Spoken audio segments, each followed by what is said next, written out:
May ideya ka ba kung bakit may bagyo?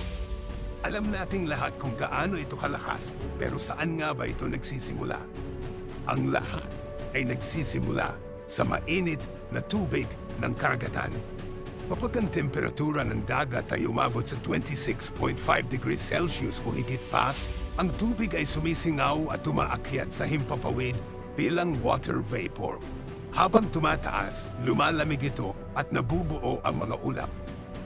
Sa prosesong ito, naglalabas ito ng init na siyang nagsisilbing gasolina ng papalakas na hangin. Dahil sa init na ito, bumababa ang pressure sa gitna, kaya hinihila nito ang hangin mula sa paligid. At dahil sa pag-ikot ng ating mundo na tinatawag na Coriolis effect, nagsisimulang umikot ang hangin.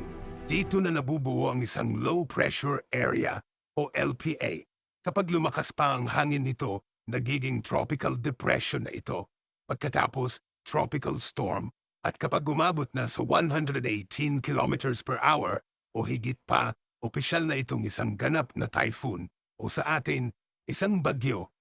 Sa gitna ng bagyo ay mayroon tayong mata kung saan kalmado ang panahon.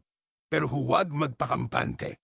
Dahil sa paligid nito, sa tinatawag na eye wall, naroon ang pinakamalakas na hangin at pinakamatinding ulan. Ito ang pinakadelikadong bahagi ng bagyo.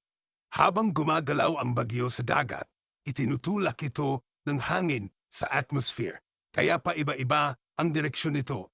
Kapag tumama ito sa lupa o naglandfall, unti-unti itong humihina dahil nawawala ang supply ng init at moisture mula sa dagat. Ang pagbuo ng bagyo ay natural na proseso.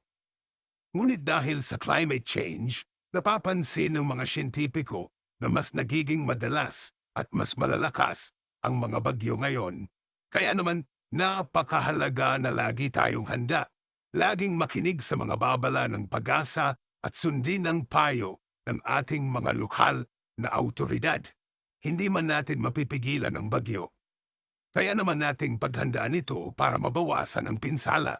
Sa tulong ng tamang kaalaman, disiplina at pagtutulungan, kaya nating manatiling ligtas kahit sa gitna ng kalamidad